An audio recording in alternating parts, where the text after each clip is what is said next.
दोस्तों, आज की कहानी रामायण पर आधारित है और यह कहानी रामायण की मंथरा के बारे में है। दोस्तों, आज के इस वीडियो में मैं आपको बताऊंगी मंथरा कौन थी और वह अपने पूर्व जन्म में क्या थी। कितने सालों तक वह कुमारी रही थी। दोस्तों, अगर अभी तक आपने मेरे चैनल को सब्सक्राइब नहीं किया है तो प्लीज़ सब्सक्राइब कर लें और मुझे सपोर्ट करें। आइए दोस्तों, अब मंथरा के बारे में कहानी सुनते हैं। दोस्तों, मंथरा पूर्व जन्म में क्या थी और कितने वर्षों तक कुमारी ही बनी रही थी। काफ़ी समय तक पूर्व जन्म में उसका विवाह ही नहीं हुआ था और जब उसका विवाह हुआ तो उसका पति पूर्व जन्म में कौन था। दोस्तों, मंथरा का नाम याद आते ही आपके मन में भी एक विचार अवश्य ही आता होगा कि रामायण में मंथरा तो वही थी जिसने भगवान राम के राज तिलक होने के समय पर एक षड्यंत्र रचा था और कैकेयी के कान भर दिए थे। फिर कैकेयी ने राजा दशरथ से राम को वनवास भेजने का वरदान मांगकर श्री राम को वनवास भेज दिया था, वो भी 14 वर्ष के लिए। दोस्तों, लेकिन मंथरा ने ऐसा क्यों किया था?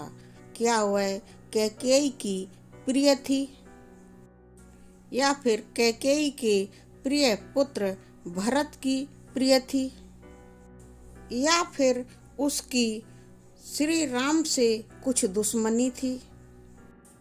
और अगर मंथरा की श्री राम से दुश्मनी भी थी तो फिर वो कैसी दुश्मनी थी जिसकी वजह से मंथरा ने श्री राम भगवान को वनवास दिलाया था? और क्या उसने इस तरह से अपने षड्यंत्र के तहत रावण का उद्धार किया था? क्या वह रावण की पूर्व जन्म की पत्नी थी या फिर कुछ और? आखिरकार मंथरा का वास्तविक रूप क्या था? मंथरा के जन्म का क्या रहस्य था? तो दोस्तों, मंथरा के जन्म से संबंधित अलग अलग कल्पों में अलग अलग तरह की कथाएं मिलती हैं और इन कल्पों के अनुसार मंथरा के बारे में 3 कथाएं मिलती हैं। दोस्तों, लेकिन मैं आपको इस वीडियो में मंथरा के पूर्व जन्मों की कथाओं में से सिर्फ पहले जन्म के संबंध में ही कथा बताने जा रही हूँ। दोस्तों, मंथरा दरअसल श्वेत 12 कल्प में से एक कल्प में जन्म पाती हैं। दोस्तों, आजकल भी श्वेत कल्प ही चल रहा है।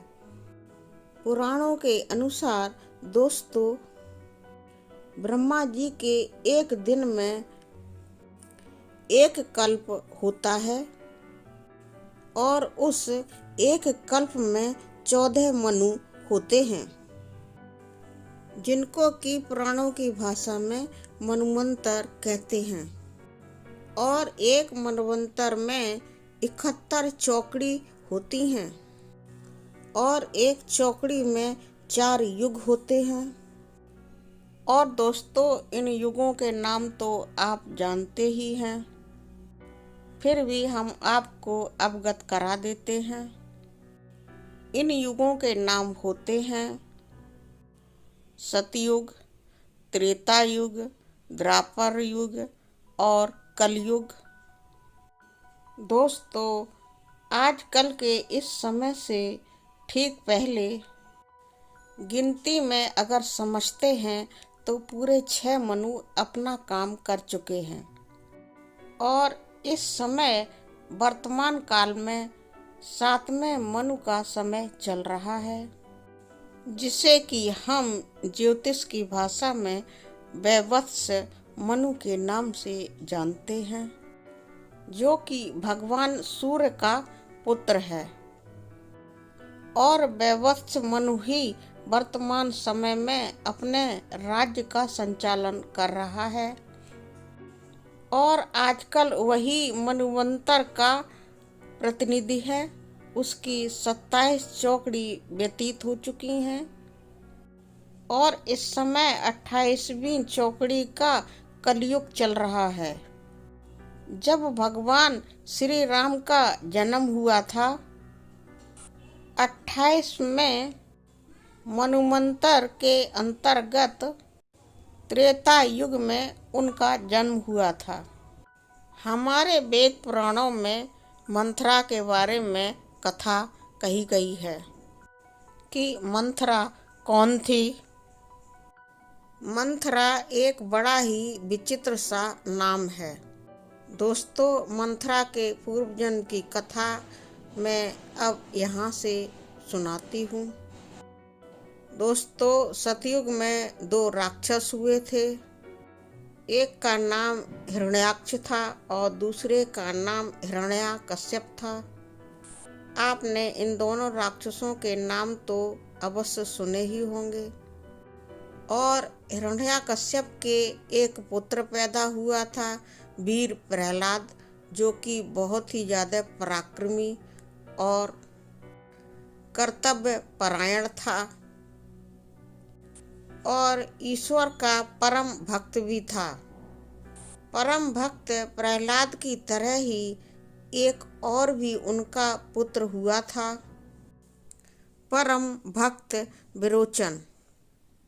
दोस्तों, जैसा प्रहलाद कर्तव्य परायण परम भक्त था, विरोचन भी ठीक उसी तरह से कर्तव्य परायण वीर और परम भक्त था। परंतु होता क्या है दोस्तों, विरोचन परम भक्त वीर योद्धा का एक बार इंद्र भगवान से एकदम आमने सामने रणभूमि में मुकाबला होता है।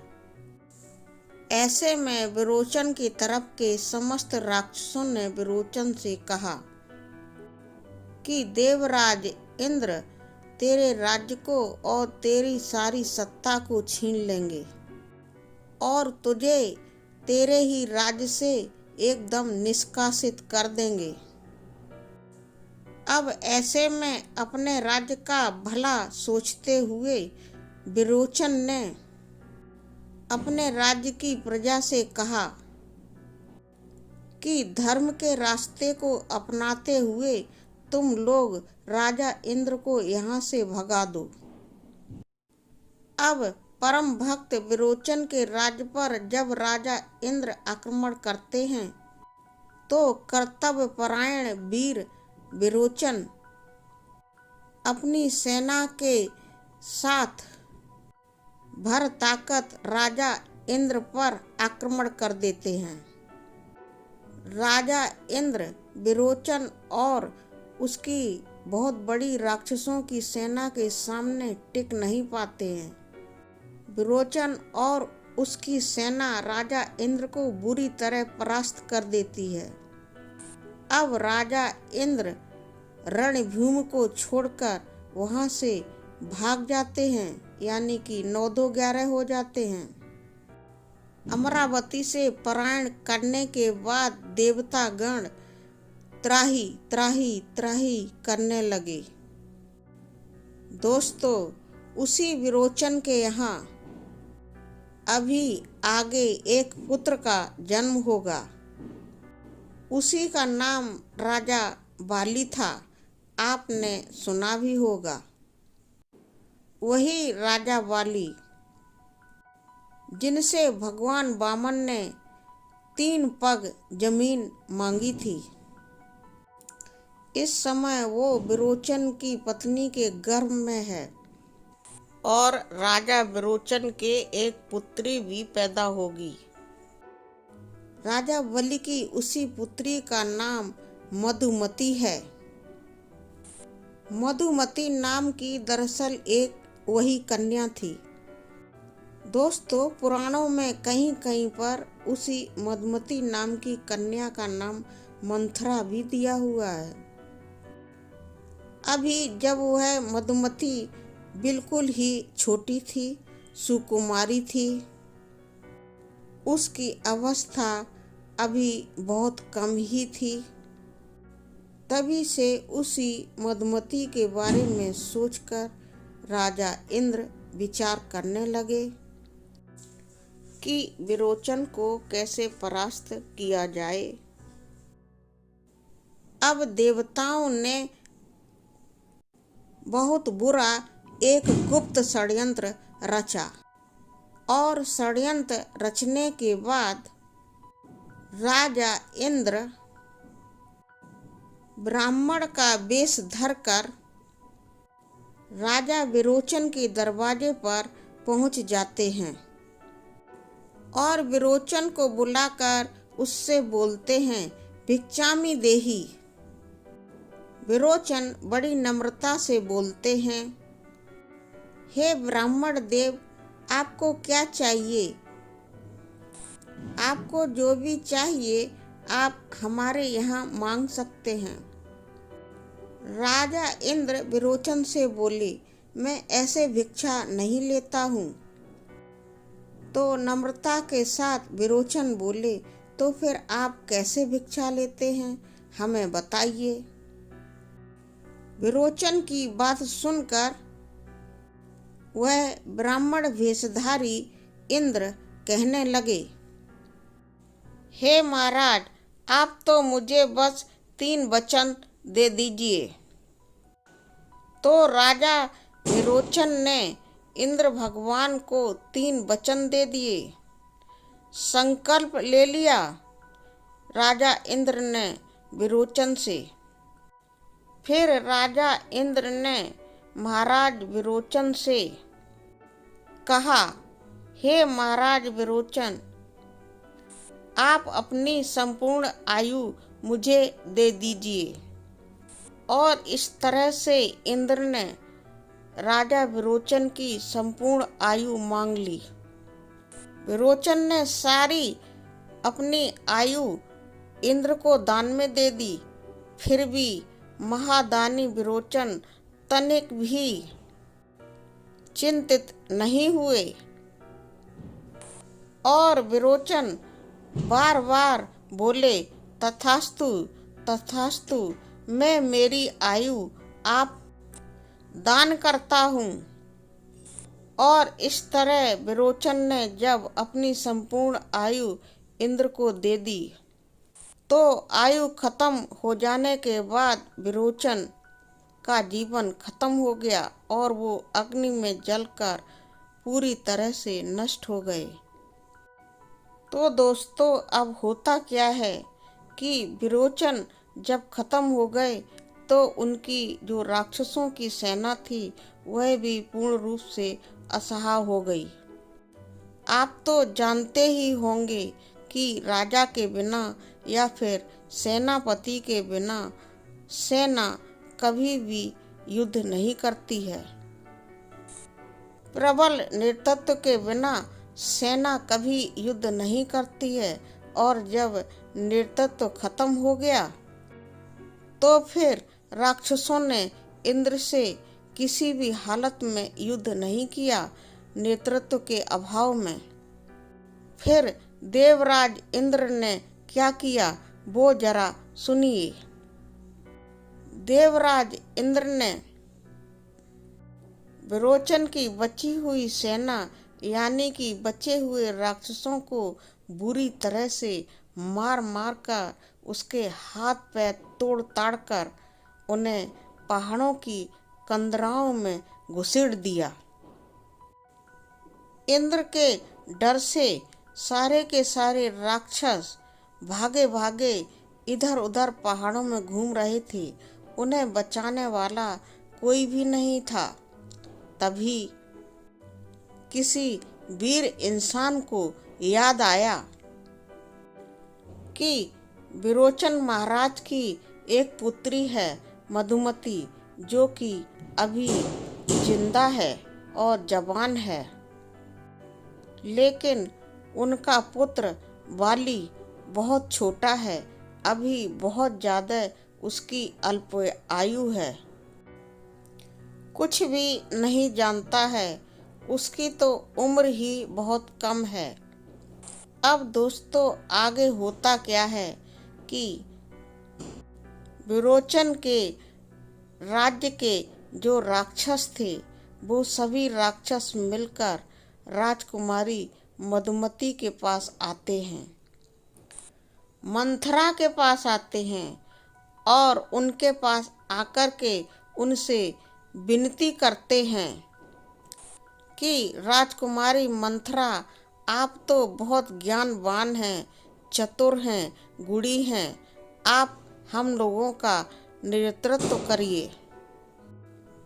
राक्षसों की सेना और सारे राज्य के राक्षस देवताओं के डर से इधर उधर भागे भागे फिर रहे हैं।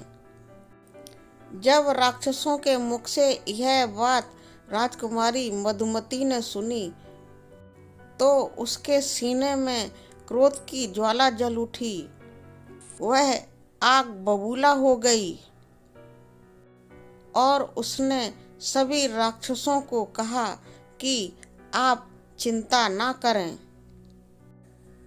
आपका नेतृत्व मैं करूंगी, आप सब मेरे साथ चलो, मैं देवराज इंद्र का सामना करूंगी। अब देवराज इंद्र से मैं युद्ध करूंगी। और वह कन्या मधुमती यानी कि मंथरा अपनी सारी सेना को लेकर देवराज इंद्र के यहाँ जाकर देवराज इंद्र पर आक्रमण कर देती है। अब दोस्तों जैसे ही मंथरा ने यानी कि मधुमती ने देवराज इंद्र पर आक्रमण किया तो देवराज इंद्र मंथरा के कौशल को देखकर विचलित हो गए और बहुत डर जाते हैं। देवराज इंद्र मधुमती के सामने से रणभूमि छोड़कर भाग जाते हैं और इस तरह से स्वर्ग का सिंहासन खाली हो जाता है। राक्षसों ने फिर से राजा इंद्र की सारी सेना को कस के मारना शुरू कर दिया। दोस्तों अब आगे होता क्या है, राजा इंद्र तो बहुत ज़्यादा घबरा गए, बहुत डर गए और सोचने लगे कि यह तो राक्षसों की राजकुमारी मधुमती है, गुणवान है, पराक्रमी है, मगर अभी कंवारी है। अगर मैं इसका वध करूं भी तो करूं कैसे, मैं तो इसका वध भी नहीं कर सकता। और ऐसा सोच करके देवराज इंद्र श्री हरि विष्णु की शरण में जाते हैं और वह विष्णु भगवान को बताते हैं, हे विष्णु, मैं क्या करूं इन राक्षसों का। मैंने पहले भी एक षड्यंत्र रचाकर विरोचन का वध किया, वह तो मर गया, मगर उसकी पुत्री मधुमती आजकल इतनी ज्यादा पराक्रमी हो गई है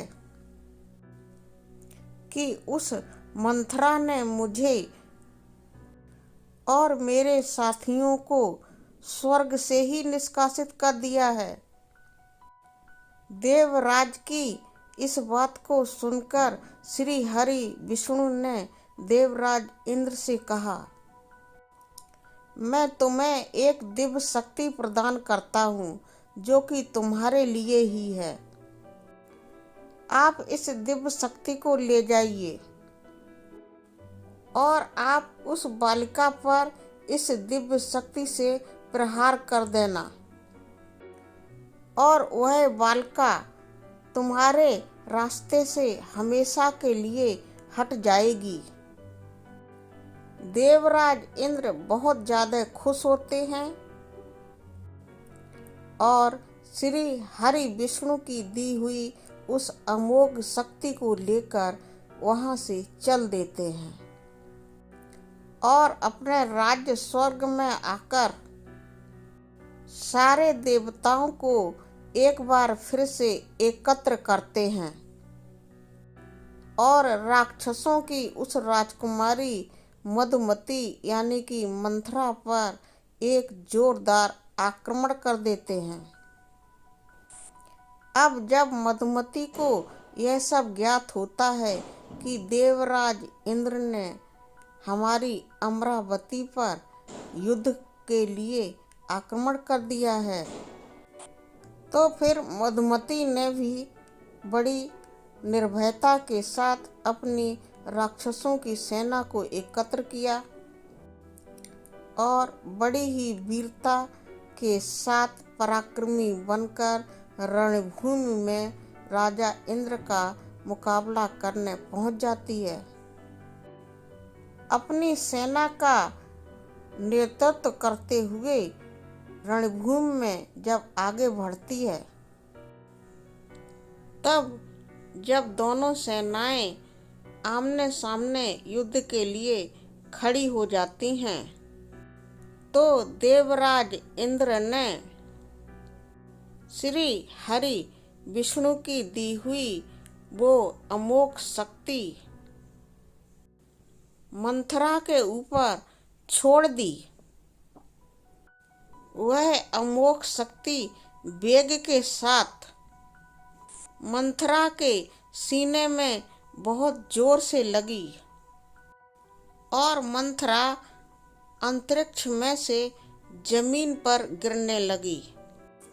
दोस्तों, मंथरा अंतरिक्ष से लुढ़कते लुढ़कते आई और जमीन पर ऊबड़ खाबड़ जगह में गिर गई। जब उसे होश आया और उसने अपने शरीर को देखा, तो उसने पाया कि वह शरीर से कुबड़ी हो गई थी। उसके शरीर में जगह जगह कुबड़ बन गए थे। उसके संपूर्ण शरीर में कुबड़ ही कुबड़ निकल आए। वह बहुत बुरी तरह से कुबड़ी हो गई थी। उस अमोघ शक्ति के प्रहार से मंथरा का सारा शरीर विकृत हो गया था और उसकी मानसिक स्थिति भी विकृत हो गई थी। उसकी याददाश्त भी चली गई थी और फिर वह अपने अमरावती राज्य की राजधानी, जहां उसकी सारे राज्य के राक्षस निवास करते थे, वहां पर मंथरा पहुंचती है। दोस्तों, होता क्या है, वहां पर जब राक्षसों की पत्नी राक्षसियों ने मंथरा को देखा, तो उसका बहुत उपहास किया। उसकी हंसी उड़ाते वो थकती ही नहीं थी, बहुत हंसी उड़ा रही थी और उसके कुबड़े शरीर को देखकर कहने लगी कि यह कैसी राजकुमारी है, क्या ये मधुमती है? इसका तो कैसा हाल हो गया है, इसका तो कितना बुरा हाल हुआ है। यह सब बातें अपने राज्य की राक्षसियों के मुख से सुनने के बाद मंथरा बहुत उदास हो जाती है। उसे बहुत बुरा लगता है और बहुत परेशानी बस वह मन ही मन सोचती है कि जब भी मेरा मौका पड़ेगा तो मैं देवराज इंद्र से और श्री हरि विष्णु से जरूर बदला लूंगी। मैं कितनी रूपवान थी, मुझे कुरूप बना दिया है, मेरे रूप को कितना विकृत कर दिया है। देवराज इंद्र ने छल से मेरे ऊपर श्री हरि विष्णु की दी हुई एक अमोघ शक्ति से प्रहार कर दिया और मैं अब उस विष्णु को किसी जन्म में छोड़ूंगी नहीं। उससे मैं जरूर ही बदला लूंगी। और ऐसा कहते हुए एवं ऐसा सोचते हुए भी अपने मन से अत्यंत दुखी होकर मंथरा इस दुनिया में रहना नहीं चाहती। वह इस दुनिया को त्याग देती है। किसी से विवाह भी नहीं हो सकता था उसका, क्योंकि वो कुबड़ी हो गई थी। इसलिए वह इस जीवन को ही छोड़ देती है। कवारी ही मंथरा मर जाती है। तो दोस्तों, मंथरा की यह पहले जन्म की कहानी यहाँ पर ही खत्म होती है। दूसरे जन्म की मंथरा की कहानी अगर आपको जाननी है तो प्लीज कमेंट करके बताएं। मैं आपको मंथरा के दूसरे जन्म की कहानी का वीडियो बनाकर जरूर ही उसके दूसरे जन्म के बारे में बताऊंगी।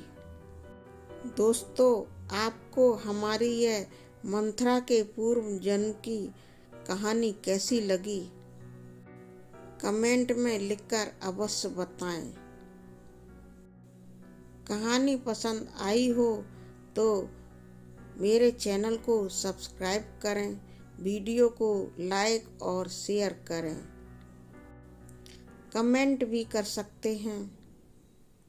दोस्तों, चैनल को सब्सक्राइब करके प्लीज़ मुझे सपोर्ट करें। इतना बड़ा वीडियो देखने के लिए आपको बहुत बहुत धन्यवाद।